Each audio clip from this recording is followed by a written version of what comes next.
আল্লাহর নাম রহমান, আল্লাহর নাম আবার জব্বার, কাহ্হার। কার সাথে কোন আচরণ করে বলা যায় না। এই জন্য 2 রাকাত নামাজ পড়া রমজানে রোজা রাইখা জান্নাতি জান্নাতি ভাব দেখাইয়েন না।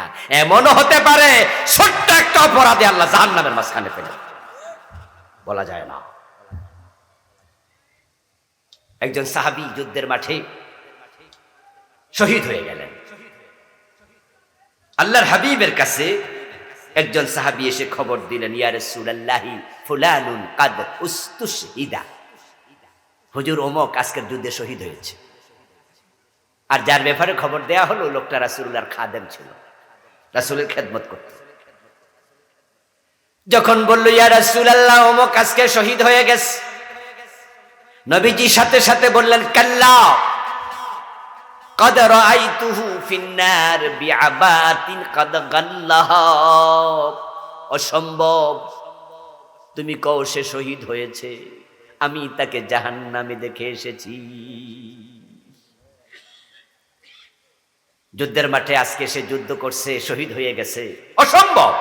শহীদ তো জান্নাতি হয়, শহীদরা শহীদ হওয়ার সাথে সাথে জান্নাতে চলে যায়, আর তাকে আমি জাহান্নামে দেখেছি।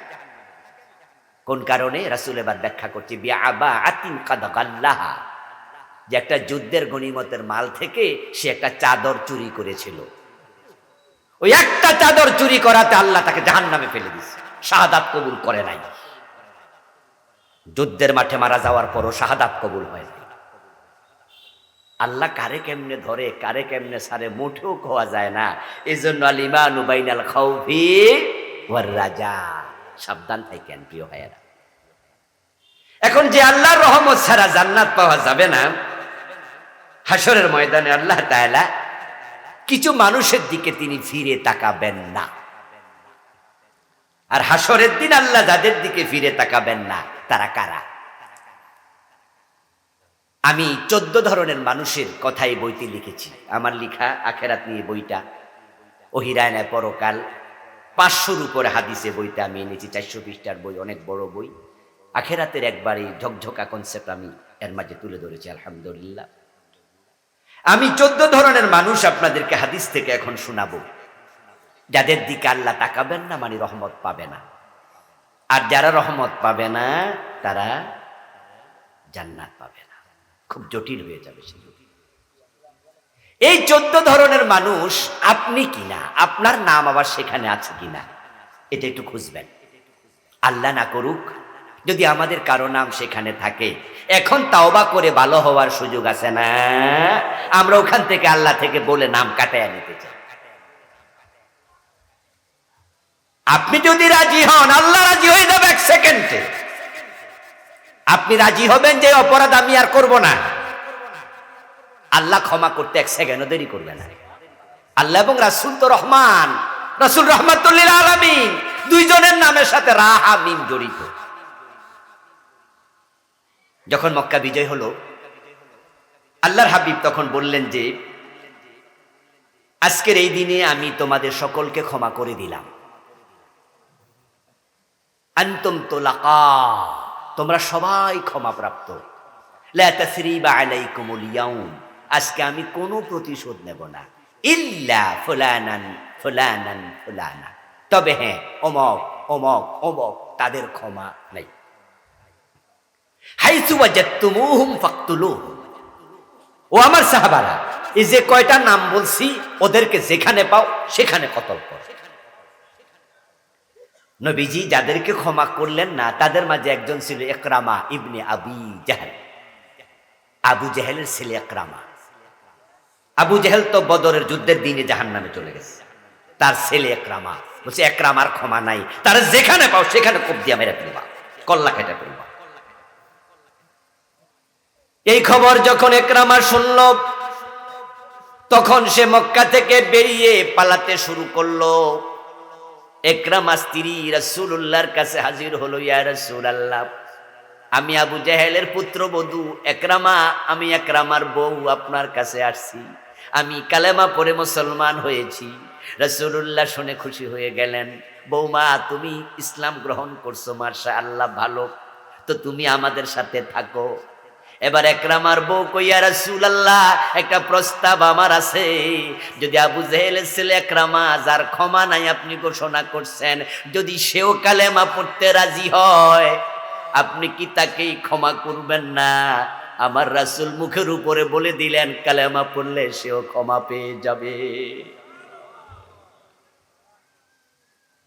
এই কথা প্রিয় নবীর মুখ থেকে শুনে একরামার বউ একজন দাসকে সাথে নিয়ে একরামাকে খুঁজতে বের হয়ে গেলেন।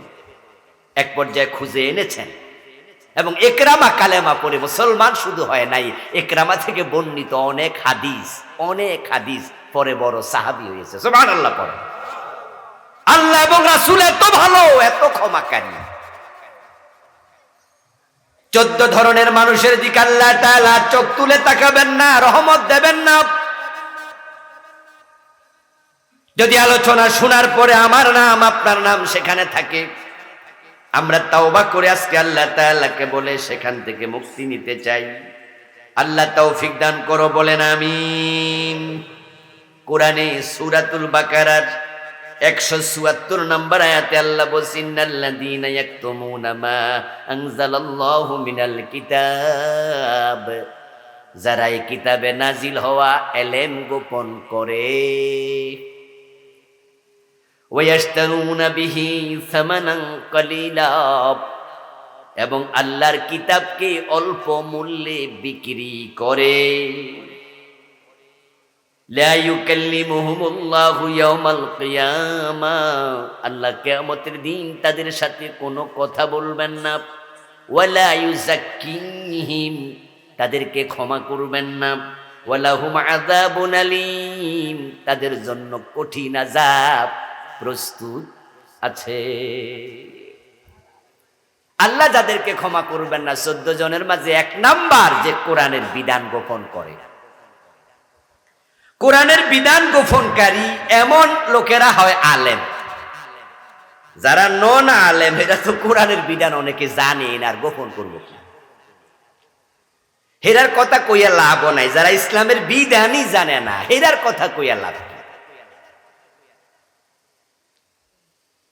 যারা জাহেল আছে, যারা অজ্ঞ আছে, কাল আনাম, ওরা তো গরু ছাগল।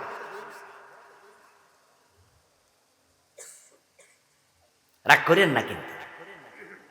যারা জাহেল, ইসলামের বিধানই জানে না, তারা মানুষের পর্যায়ে আর থাকে না। লাহুম কুলুবুন লা ইয়াফকাহুনা বিহা, কলব আছে বোঝে না। ওয়া লাহুম আযানুন লা ইয়াসমাউনা বিহা, কান আছে শোনে না। ওয়া লাহুম আয়ুনুন লা ইউবসিরুনা বিহা, চোখ আছে তারা দেখে না।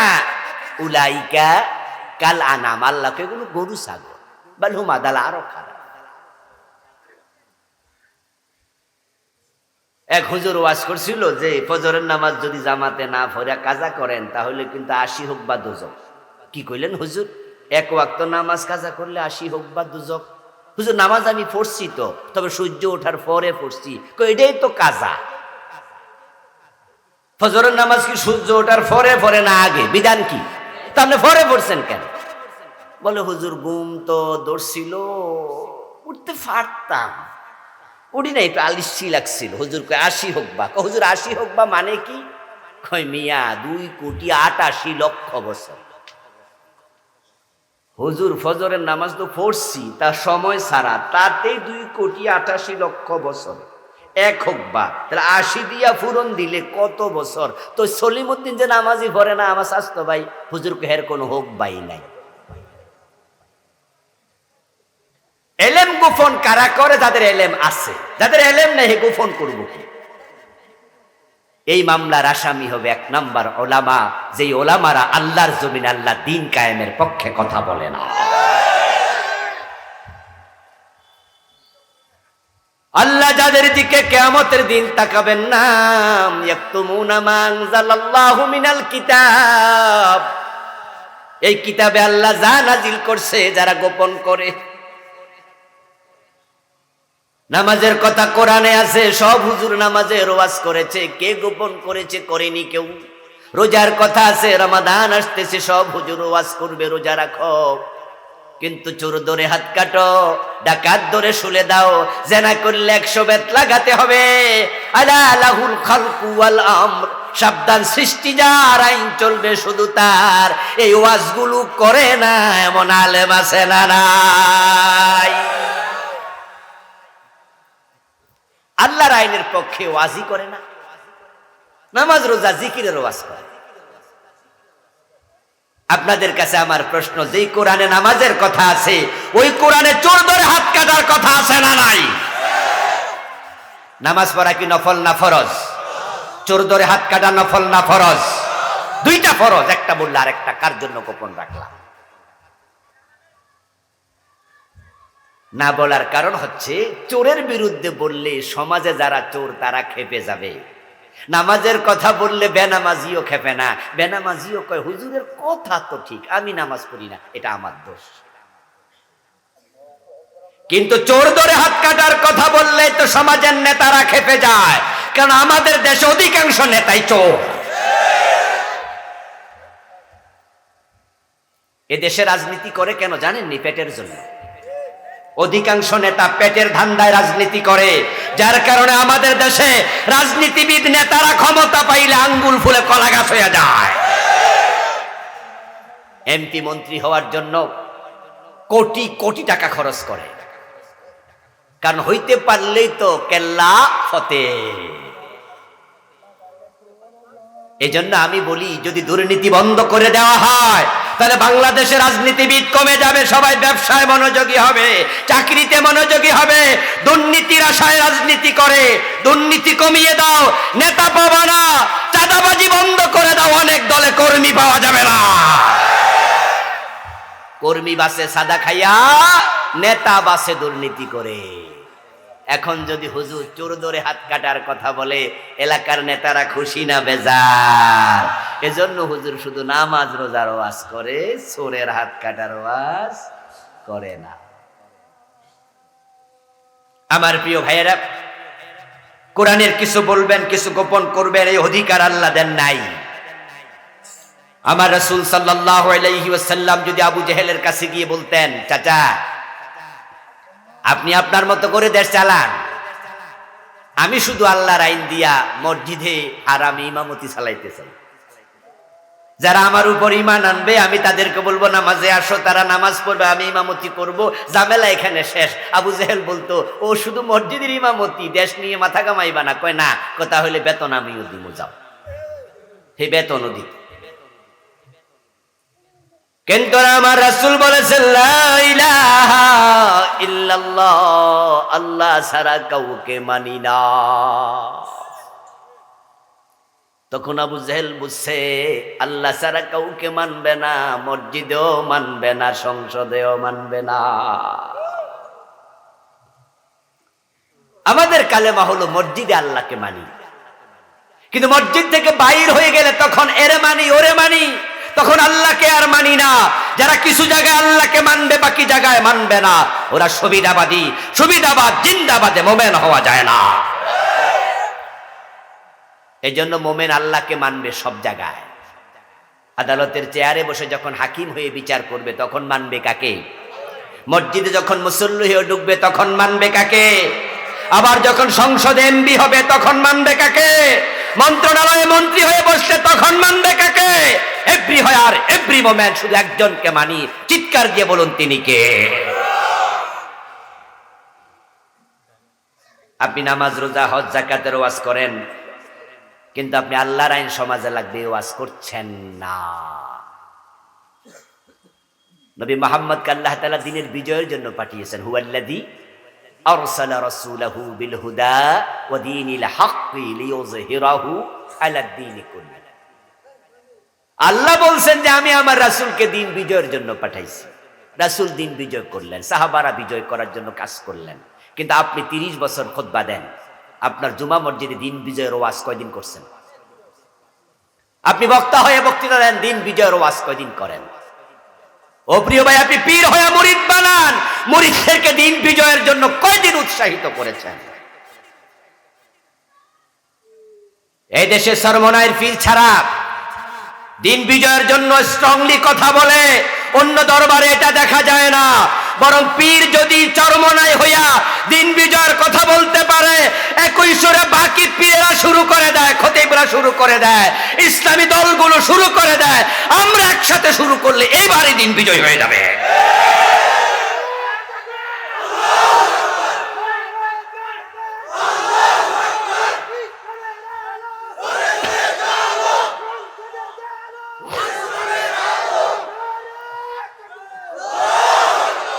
আমার বন্ধু সরমনের পিসাব যদি দিন বিজয়ের কথা বলতে পারে, অন্য দরবারের সমস্যা কি? হ্যাঁ, সরমনের পিসাব দিন বিজয়ের কথা বলাতে নির্বাচনে দাঁড়াইছে, ঘুষি মাইরা দাঁত ভাঙ্গা হাফাড়াই ফেলছে, ঠিক না? অন্যরা দীক্ষা কয় সারছে কাম, আমার দাঁতও ভাঙ্গালে। আমার দোস্ত, আমার রাসূল যদি দিন বিজয়ের কথা বলে রক্ত দিতে পারে, তাহলে উম্মত হিসাবে আমাদের রক্ত দেওয়ার জন্য প্রস্তুতি নেওয়া দরকার আছে না নাই? ইসলামের কিছু বলবেন, কিছু বলবেন না, হাসরের দিন আল্লাহ আপনার দিকে ফিরে তাকাবেন না। যারা কোরআনকে স্বল্প মূল্যে বিক্রি করে, তাহলে বেশি দামে বিক্রি করলে অসুবিধা নাই, ঠিক না?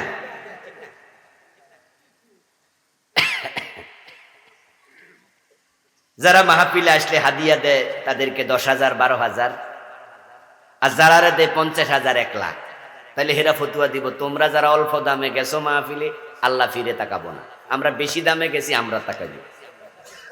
কি বুঝানো হলো? বুঝানো হলো দুনিয়ার বিনিময়ে আখেরাত বিক্রি করা। কারণ পুরা দুনিয়াটাই আল্লাহর কাছে স্বল্প মূল্য। হাদিসে আসছে, দুনিয়া যদি আল্লাহর কাছে মাছির ফাঁকা পরিমাণ মূল্যবান হতো, আল্লাহ কোনো কাফেরকে দুনিয়া থেকে 1 গ্লাস পানি পান করতে দিতেন না। অর্থাৎ দুনিয়ার চাকরির কাছে, দুনিয়ার ক্ষমতার কাছে, দুনিয়ার লোভের কাছে আপনি আখেরাত বিক্রি করবেন। বাংলাদেশে এমন আলেম আছে যারা গত 15 বছরে জালেম সরকারের দালালি করছে। এই যে ফরিদউদ্দিন মাসুদ, নাম শোনেন নাই? আপনাদের এখানে কিশোরগঞ্জে আলেম হিসাবে কিন্তু যাইয়ে ভালো আলেম, শুধু শোলাকিয়া মসজিদের খতিব হবে, সরকারের কিছু 2 পয়স পাবে, এই জন্য সে নাস্তিকদের সাথে শাহবাগের মোড়ে হাত মিলাইছে। কফিলউদ্দিন সরকার সালেহী, নাম শুনছেন? এই বেটা কত বড় দালাল, সে শেখ হাসিনার জান্নাতি ঘোষণা দিয়ে দিছে। মনে আছে না নাই? বলছে আপনি একজন জান্নাতি মহিলা, শুধু সরকারের 2 পয়স পাওয়ার জন্য সামান্য দুনিয়ার লোভে জালেম মহিলাকে জান্নাতি ঘোষণা দেয়, অথচ এই মহিলার নির্দেশে আলেমের বুকে শাপলা চত্বরে গুলি চালানো হয়েছিল। রাতের আধারে বাতি নিবাইয়া গুলি চালাইছে। আল্লামা সাইদি রহমতুল্লাহ আলাইকে 13টা বছর জেলখানায় রাখছে এ মহিলা, ঠিক কিনা? জালেম মহিলা শেষ পর্যন্ত দিল্লির প্রেসক্রিপশন ফলো করে আল্লামা সাইদিকে, সুস্থ মানুষকে হাসপাতালে এনে তারা পয়জনিং করে হত্যা করেছে। উনি অসুস্থ ছিলেন না, উনাকে প্ল্যান করে হত্যা করা হয়েছে। ওনার 2 ছেলেই বলেছে, এখন মাসুদ সাইদি 2 জন বলেছে যে আমার আব্বার হত্যার বিচার চাই। আমরা আশা করছি অচিরে মামলা হবে ইনশাআল্লাহ। ওই ফিজির যিনি প্রধান ডাক্তার এবং কাশেমপুর কারাগারের যিনি জেলার, এবং যে ডাক্তারকে তত্ত্বাবধানে দেওয়া হয়েছিল, এই 3-4টাকে অ্যারেস্ট করে রিমান্ডে নিলে আসল তথ্য বেরিয়ে আসবে। ওরা বলেছে আল্লামা সাইদি রাহেমাহুল্লাহ নাকি অসুস্থ, তিনি হার্ট অ্যাটাক করছিলেন, এই জন্য হাসপাতালে আনছি। অথচ আপনারা তো ওনার ছবি দেখেছেন, উনি যখন গাড়ি থেকে নামে মুখ কি মলিন ছিল না হাসি মুখ ছিল? হার্ট অ্যাটাকের রুগী এত সুন্দর হাসি দিতে পারে? আরে ভাই, আমাদের 103 ডিগ্রি জ্বর উঠলে তো আমরা হাসি দিতে পারি না, চেহারা মলিন থাকে, দেখলে মানুষ বোঝে। মানুষ বলে না যে ভাই আপনার মন খারাপ নাকি শরীর খারাপ। আরে ভাই, একটু অসুস্থ হলে তো মুখ মলিন হয়ে যায়। আর হুজুর যখন গাড়ি থেকে নামছিলেন কত সুন্দর করে হাসি দিয়েছেন, আসসালামু আলাইকুম, আপনারা কেমন আছেন, বলে নাই? উনি হাসপাতালে এসেছেন শুনে উনার ছোট ছেলে নাসিম ভাই দৌড়ে গেছে, কিন্তু হুজুরের মৃত্যুর আগ পর্যন্ত উনার ছেলেকে সাক্ষাৎ করতে দেয়া হয়নি। শামীম ভাই আমেরিকায় ছিলেন, মাসুদ ভাই শহরের বাহিরে ছিলেন, ছোট ছেলে ছিলেন, দৌড়ে গেছে, বাবার সাথে মৃত্যু পর্যন্ত দেখা করতে দেয় নাই। যে মহিলা আল্লামা সাইদিকে হত্যা করে, 11 জন বড় বড় নেতাকে বিনা দোষে ফাঁসি দিয়েছে, হেফাজতের আলেমদেরকে গুলি করেছে। ওই মহিলা কয় আপনি জান্নাতি, জান্নাত তোমার বাবার দানের সম্পদ। দালাল কিছু আলেম ছিল যারা দুনিয়ার কাছে আখেরাত বিক্রি করে দেয়। ওদের মুখ থেকে ফতুয়া কিনে নেওয়া যায়। বউ তালাক দিয়াও হুজুরের কাছে গেলে 2-4-5 হাজার টাকা দিলে কয় তালাক হয় নাই, এমন কিছু ফতুয়াওয়ালা হুজুর আছে না? না, ইসলামের বিধানকে যারা টাকার কাছে বেচা দেয় ওদেরকে বলা হয়েছে ইস্তারুনা বিহি সামানান কালিলা। এভাবে যারা করবে আল্লাহ তাআলা তাদেরকে কিয়ামতের দিন তাদের দিকে ফিরে তাকাবেন না। নবীজি সাল্লাল্লাহু আলাইহি ওয়াসাল্লাম বলেন, বৃদ্ধ বয়সে জেনাকারী, মিথ্যাবাদী শাসক, অহংকারী, ভিক্ষুক, এই 3 চরিত্রের লোকের দিকেও কিয়ামতের দিন আল্লাহ ফিরে তাকাবেন না।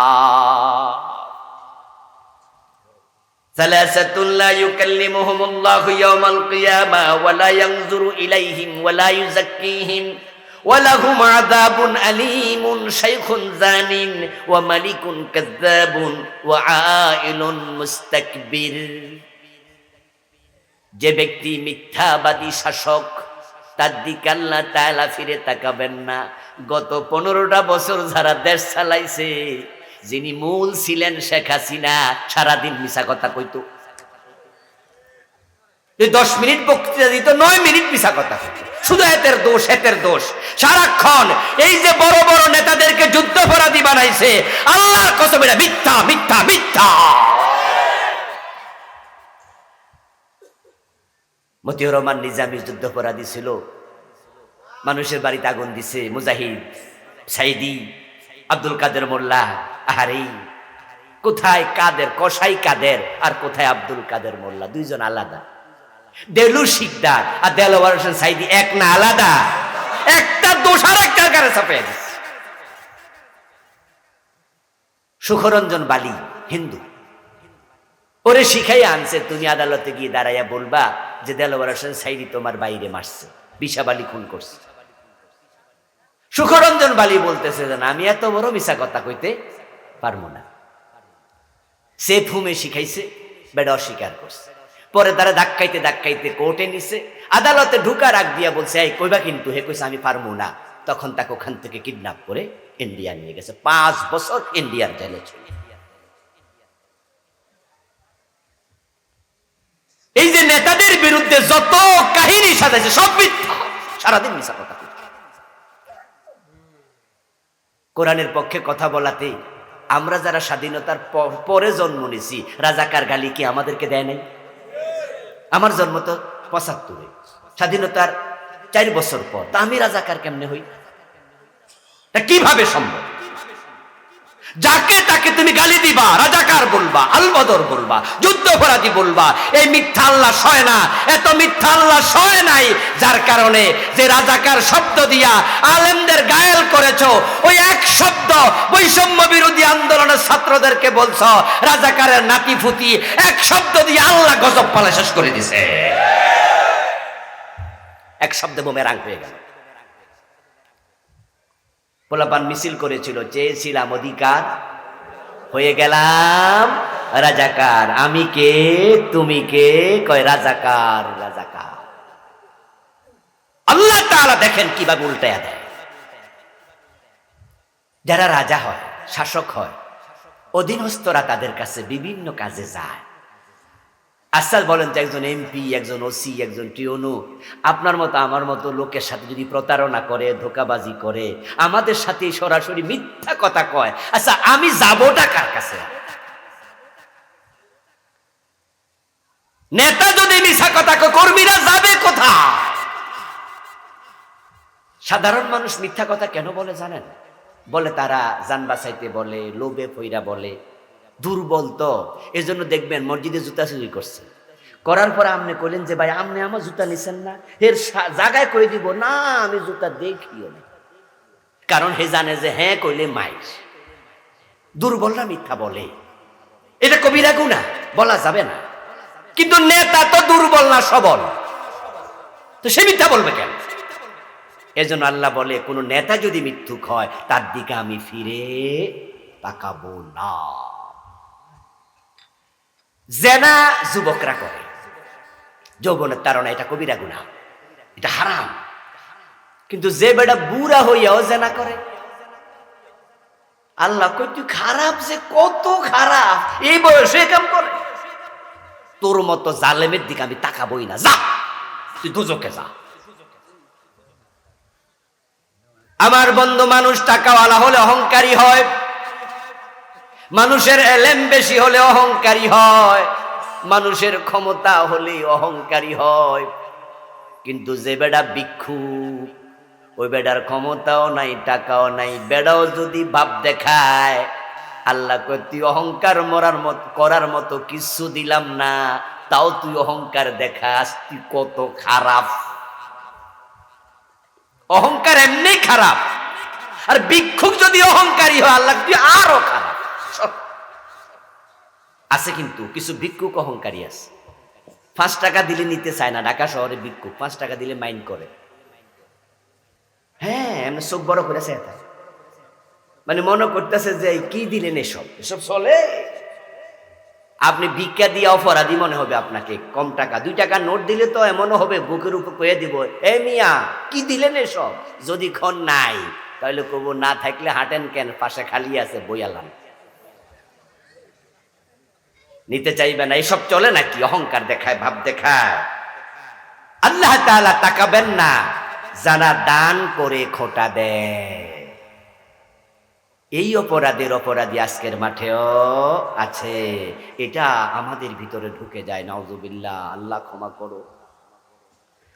قال رسول الله صلى الله عليه وسلم ثلاثة لا يكلمهم الله يوم القيامة المنان الذي يعطي شيئا إلا منه। রাসূল বলে 3 ব্যক্তির দিকে আল্লাহ তাকাবেন না, তাকে পরিষ্কার করবেন না, পবিত্র করবেন না, কথা বলবেন না। যে ব্যক্তি কিছু দেওয়ার পর মানুষকে আবার খোটা দিয়ে বসে। খোটা দিলে আল্লাহ নারাজ হয় কেন? কারণ হচ্ছে আপনি যা দিলেন এটার মালিক মূলত আপনি না, আল্লাহ। কাই না কও এই বেটা রিক্সা কিনে দিছে কেডা? আমরা মানুষ তো, যার কারণে দেখা যায় যে আমরা কাউকে কিছু দিলে সে যদি আমাদের সাথে ভালো ব্যবহার না করে তখন খোঁটা দেওয়ার একটা প্রবণতা এটা অন্তরে তৈরি হয়। এটা থেকে বাঁচবেন কেমনে? কেমনে বাঁচবেন? কঠিন খুব। বাঁচার জন্য আমি একটা ফর্মুলা বলি, আল্লাহ যেন আমাদের মানার তৌফিক দেয়। সেটা হচ্ছে আমরা কাউকে কিছু দিলে আমরা ভুলে যাব। ওয়ালা তামনুন তাস্তাকসির, সূরা আল মুদ্দাসসিরে প্রিয় নবীজি আল্লাহ যে কয়টা অর্ডার করলেন শুরুর দিকে, তার মাঝে একটা অর্ডার ছিল ওয়ালা তামনুন তাস্তাকসির। ও প্রিয় নবী, আপনি কাউকে ফিরে পাওয়ার আশায় কোনো দান করবেন না, বরং যাকে দান করবেন তার পক্ষ থেকে কোনো ফিডব্যাকের আশা মনে রাখবেন না, বরং আপনি ভুলে যান তাকে দিয়েছেন, এটা মনে রাখাই দরকার নাই। মানুষের একটা স্বভাব আছে, স্বভাবটা খুব জঘন্য স্বভাব, কিন্তু সেটা হচ্ছে উপকার করিলে ক্ষতি করে। এটা অভ্যাস মানুষের। এই অভ্যাসটা যবে করে দেবেন আপনি কমপক্ষে করবেন না। তো আপনি দেওয়ার সময়ও মাথায় রাখেন যারে দিছি হে আমার ক্ষতি করব, তাই বলে দেয়া বন্ধ করা যাবে না। কুনতুম খায়রা উম্মাহ উখরিজাত লিন্নাস, আপনাকে আল্লাহ বানাইছে মানুষের জন্য। দেন আপনি, অসুবিধা নেই। সে ক্ষতি করবে, এটা হতেই পারে, ভুলে যান। শেরে বাংলা একে ফজলুল হক অনেক বড় নেতা ছিলেন। উনার কাছে এক ব্যক্তি তার গ্রাম থেকে পাঠাইছে এক ছেলেরে, আমার কথা বইলা উনাকে বলবা যে তুমি ফর্ম ফিল আপ করতে পারো না টাকার অভাবে, অমুক চাচা পাঠাইছে যেন ফর্ম ফিল আপের টাকাটা দেয়। তো শেরে বাংলার কাছে আসার পরে বলছে অমুকে আমারে পাঠাইছে, আমি অমুকের ছেলে, আপনি আমার একটু ফর্ম ফিল আপের টাকা দিবেন, আমি গরিব, পারি না। তো শেরে বাংলা নাকি তাকে জিজ্ঞাসা করছে কত টাকা? তো 12 না 13 টাকার কথা বললো, অনেক আগের ঘটনা। তুমি 12-13 টাকা যা চাইছে দিলেন, দিয়া 1 হাত লম্বা একটা বাঁশের কঞ্চি দিলেন। তো ওই ছেলে জিজ্ঞাসা করতেছে, চাচা এটা আবার কি করবো? কই যে কেন, বাঁশ দিবা না? বাঁশ তো আমার দিবা, আমি জানি দেশের স্বভাব তো সবার এমন, তাই যেন ফিরাই দেওয়ার সময় তুমি তো শিক্ষিত হইবা, বড় হইবা, হইয়া বাঁশ দিলে যেন কিন্না দেয়া না লাগে, তাই এটাও দিয়া দিলাম, এটাই দিও। জানি না এই কাহিনী কতটুকু সত্য, তবে এটাই বাস্তব। আমাদের অনেকের স্বভাব উপকার করিলে ক্ষতি করবে, তাই বলে কি উপকার করা বন্ধ করে দেবেন? না, উপকার করা বন্ধ করবেন না, কিন্তু ভুলে গেলে তখন আর খোটা দেবেন না। টাকনুর নিচে যে পুরুষ কাপড় পরে, রাসূল বলছে তার দিকে আল্লাহ ফিরে তাকাবেন না। কি জঘন্য কথা! এই মামলার আসামি আজকের মাহফিলে আসেনি? এইখানেও আছে। নিজেরটা এখন সান যায়, এখনই টাকনুর নিচে আসছে। قال رسول الله صلى الله عليه وسلم والمسبل إزاره। তিন ব্যক্তির দিকে আল্লাহ তাকাবেন না। একই হাদিস বারবার এসেছে, বারবার তিন তিন তিন তিন তিন বলে বলে। তার মাঝে হলো যে তার কাপড়ে টাকনুর নিচে ঝুলাইয়া দেয়। টাকনুর নিচে কাপড় ঝুলাইলে কোন অফিসে বেতন বাড়ছে আমি শুনি নাই। টাকনুর নিচে কাপড় পরার কারণে কোন অফিসারের প্রমোশন হয়েছে আমি শুনি নাই। কিন্তু কোন কারণে টাকনুর নিচে কাপড় পরে এটা আমি আজ পর্যন্ত বুঝিও নাই। ফাও ফাও, এই কবিরা গুনাহটা যুবকরা করছে ফাও ফাও।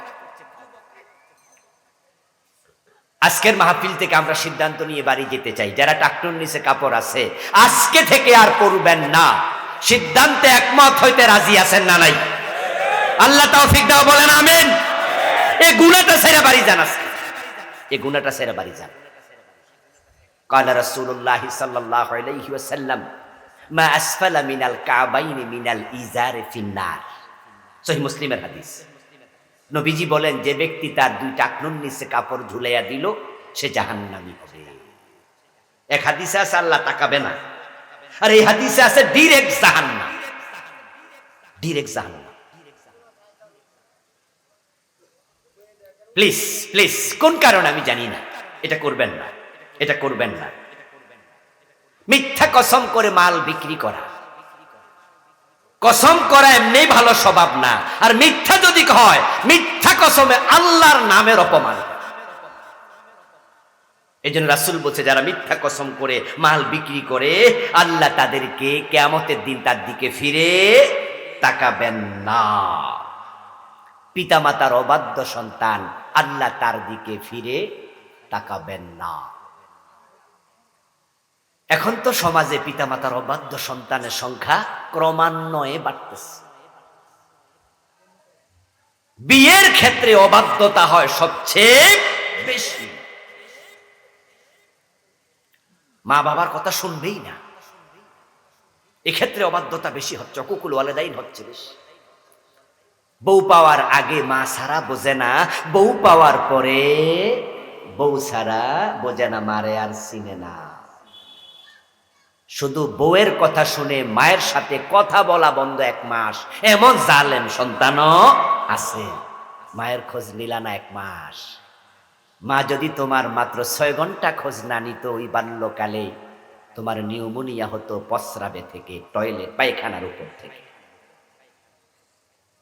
বরং তুমি আমি যখন ঘুমিয়েছিলাম শীতকালে, মা একটা হাত আমাদের পাছার উপরে, পিঠের উপর দিয়া রাখছে, যেন প্রস্রাবটা করলে আগে মায়ের হাতে ভিজাটা লাগে, মা যেন বোঝে আমার ছেলে প্রস্রাব, যেন ওই সামান্যক্ষণ 1 মিনিটও যেন তুমি প্রস্রাবে শুয়ে থাকা না লাগে। যদি মাত্র 2 থেকে 3 ঘন্টা 4 ঘন্টা প্রস্রাবে শুয়ে থাকতা, শীতে তোমার জ্বর আসতো, নিউমোনিয়া হতো। মা তোমাকে 6 ঘন্টা খবর না নিলে তুমি বাঁচা কষ্ট, আর 1 মাস মায়ের খবর নেয় না। অবাধ্য হইও না মা বাবার। হুমা জান্নাতুকা ওয়া নারুক। দায়ুস জান্নাতে যাবে না, এবং দায়ুসের দিকে আল্লাহ ফিরে তাকাবেন না। দায়ুসকে, দায়ুস হলো যে মহিলা বেপরদায় চলে সে। নো, দায়ুস শব্দটা নারীবাচক শব্দ নয়। আমাদের দেশে কোনো মহিলা যদি উড়নচণ্ডী টাইপের হয় তখন মানুষ করে দেয় একটা দায়ুস মহিলা, অথচ দায়ুস শব্দটা নারীর ক্ষেত্রে প্রযোজ্যই নয়। দায়ুস হচ্ছে পুরুষবাচক শব্দ। قال رسول الله صلى الله عليه وسلم الديوس لا يدخل الجنة। নবীজি বলছেন দায়ুস ইয়াদখুলু মুযাক্কারে সিগা, ওয়াহেদে মুযাক্কার, দায়ুস জান্নাতে যাবে না। তাদখুলু হলো ওয়াহেদে মুআন্নাস, রাসূল তাদখুলু বলেন নাই, বলেছেন ইয়াদখুলু। দায়ুস জান্নাতে যাবে না, মুযাক্কার পুরুষ। তারপর এক সাহাবী দাঁড়ালেন, ইয়া রাসূলুল্লাহি ফামাদ দায়ুস, ও রাসূল দায়ুস কে?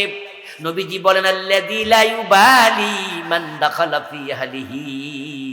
রাসূল বলেন দায়ুস হলো সেই পুরুষ, যেই পুরুষ তার পরিবারে কে আসলো কে গেল এ ব্যাপারে বেপরোয়া বেখবর, তার মাইয়া কার সাথে গল্প করে সেটা নিয়ে কোনো মাথা ঘামায় না, তার বউটা দেবরের সাথে বাসুরের সাথে অমুকের সাথে তমুকের সাথে অফিস কলিগের সাথে গল্প করে, সে কয় অসুবিধা নাই, এ বয়সে করেই। যে বেটা নিজের বউ নিজের মেয়ে নিজের বোন তারা পর্দা করলো কিনা খবর রাখে না, ওই পুরুষটাই হলো দায়ুস। আপনারা যারা আপনার ইয়াং মেয়েটাকে কলেজে পড়ুয়া ছেলের হাতে প্রাইভেট পড়তে দিয়ে দিচ্ছেন, ছেলে ইন্টারমিডিয়েটে পড়ে, মেয়ে ক্লাস 9-এ পড়ে, ওই ছেলে বাড়িতে আইসা আপনার মেয়ের একা একা প্রাইভেট পড়াইয়া যায়, এমন বাবা এখানে 2-4 জন নাই? আচ্ছা, আপনার মাইয়া যে আরেক ফোলার হাতে তুলে দিলেন, এটা কি ওই মাইয়ার হাজবেন্ড? বিয়ে দিচ্ছেন নাকি? তো কার হাতে তুলে দিচ্ছেন? 1 ঘন্টার লেগে? এই পুরুষ, এই বাবা, তুমি ব্যাককল নাকি? তোমার কমন সেন্স কি মরে গেল? তুমি তোমার স্ত্রীর পাশে যখন বসো, তোমার স্ত্রীর দিকে তাকালে কি তোমার শরীরের মাঝে একটু টেম্পারেচার আসে না? তোমার স্ত্রী পাশে বসলে তোমার কি পুরুষালী ভাব জেগে ওঠে না? তোমার স্ত্রী পাশে থাকলে তোমার কি শাহওয়াত জাগে না? যদি হ্যাঁ হয়, তাহলে তোমার মেয়ে যার এক বেডার পাশে বসে আছে 1 ঘন্টা, ওই ছেলের কি খায়ের জায়গা ওঠে নাই? তো তোমার মেয়েকে কার হাতে ছেড়ে দিছো? এটা কি জামাই? একটা নারী একটা পুরুষ যখন এক জায়গায় থাকে, মাঝখানে আরেকজন থাকে, সে হলো শয়তান। আপনার বাসায় আসলো আপনার মামাতো ভাই, আপনার খালাতো ভাই, অমক তমক, আপনার যুবক মেয়ে তার মামাতো ভাইয়ের সাথে গল্প করে, স্বাস্থ্য ভাইয়ের সাথে ধাক্কা ধাক্কি করে, আপনি দেখো কোনো অসুবিধা নাই। স্বাস্থ্য ভাইয়ের সাথে পর্দা করা কি ফরজ নয়? আপনার মেয়ে কলেজে যায়, বোরকা সিলাইয়া দেন নাই, 1000 পুরুষ তাকায়া থাকে, ওই মেয়ের জন্য পর্দা করা ফরজ, আপনি করেন নাই। যে মেয়ে বেপর্দা বাবা দায়ুস, বোন বেপর্দা ভাই দায়ুস, বউ বেপর্দা তার স্বামী দায়ুস। ওই দায়ুস পুরুষের দিকে আল্লাহ কিয়ামতের দিন রহমতের নজরে তাকাবেন না। এই ওয়াজ শোনার পরে আপনাদের কারো যদি অন্তরে সামান্য ভয় হয় তৈরি হয় যে আমার রব যদি না তাকায় জান্নাত পাবো কেমনে, আজকে সিদ্ধান্ত নিয়ে বাড়ি যান, বাড়ি গিয়ে বউকে বলবেন যে না, এখন থেকে বেপরদায় চলা যাবে। মেয়েকে বলে দিবেন, মা কাল থেকে বোরকা পরে স্কুলে যাবে, বেপরদা যাওয়া যাবে না। আপনি ঘরে পুরুষ, আপনি নেতা, আপনার কথা শুনতে হবে, আপনার কথা শুনতে হবে। আর না হয় পুরুষ হওয়ার অধিকার আপনার, দাবি আপনি করতে পারবেন না।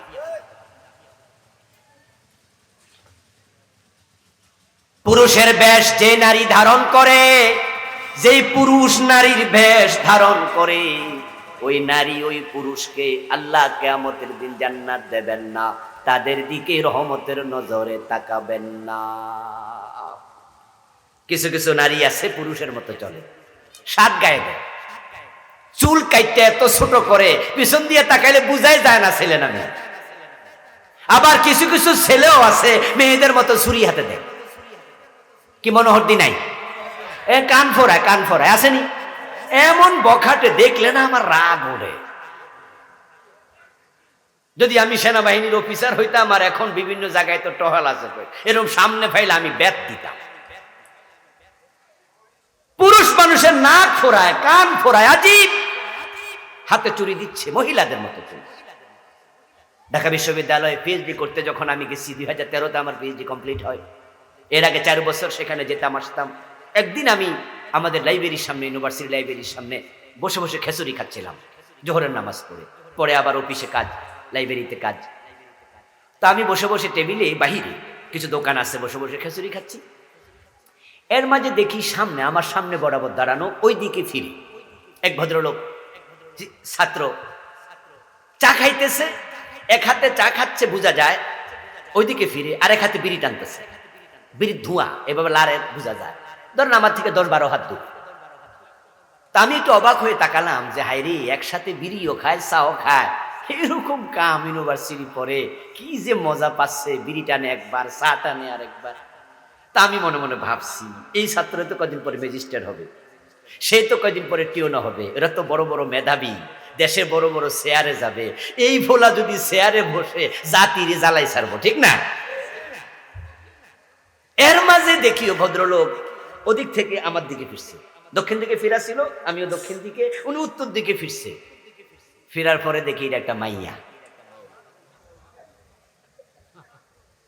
আমি তো কই সারছে কাম, ভাবলাম কি আর ফাইলাম কি, যে মাইয়া মানুষ, কারণ তার শার্ট গায়ে চুল কাটা, বুঝতে পারিনি পিছন দিয়ে এটা মেয়ে, আবার বিড়ি খাইতেছে, মেয়ে মানুষ, কল্পনাও তো করিনি। যারা মেয়ে হয়ে ছেলের মতো, ছেলে হয়ে মেয়ের মতো চলবে, রাসূল বলছে কিয়ামতের দিন আল্লাহ ফিরে তাকাবে না, কারণ তোমাকে মেয়ে বানিয়েছেন, ছেলে বানিয়েছেন কে? আল্লাহর নিজামকে, আল্লাহর শৃঙ্খলাকে তুমি বৃদ্ধাঙ্গুলি দেখিয়েছ। সাবধান। কিন্তু যারা শরীফ শরীফার গল্পের নামে বাংলাদেশের সিলেবাসে সরাসরি LGBTQ সমকামিতা সাপ্লাই দিছিল গত বছর, পাঠ্যসূচির অন্তর্ভুক্ত করেছে, কোন মেয়ে নিজেকে ছেলে মনে করবে তাকে ছেলেই ভাবতে হবে, তাই শরীফ তাকে শরীফা মনে করবে, শরীফা তাকে শরীফ মনে করবে, এটাই যদি আইন হয় তাহলে তো গজব হয়ে যাবে। যেখানে সুরত ধরাই হারাম, সেখানে বেডা নাকি ডাইরেক্ট বেডা। গত সরকার সিলেবাস এটা ঢুকাইছিল, এ নিয়ে আমরা কথা বলেছি, আপনারা পত্র পত্রিকায় দেখেছেন। পরিকল্পনা ছিল এই দেশে সমকামিতা সাপ্লাই দেয়া। আলহামদুলিল্লাহ, ওদের ষড়যন্ত্রকে আল্লাহ ব্যর্থ করে দিয়েছেন।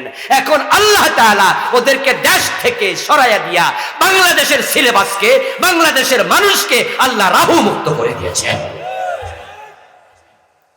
আমি জানি না কোন বদভ্যাসটা আপনার ভিতরে আছে, যে কয়টা বললাম, যদি কোনোটা কমন পড়ে যায়, আজকে সিদ্ধান্ত নিয়ে বাড়ি যান যে এই বদভ্যাসটা আমি আর আমার জীবনে থাকতে দেব না।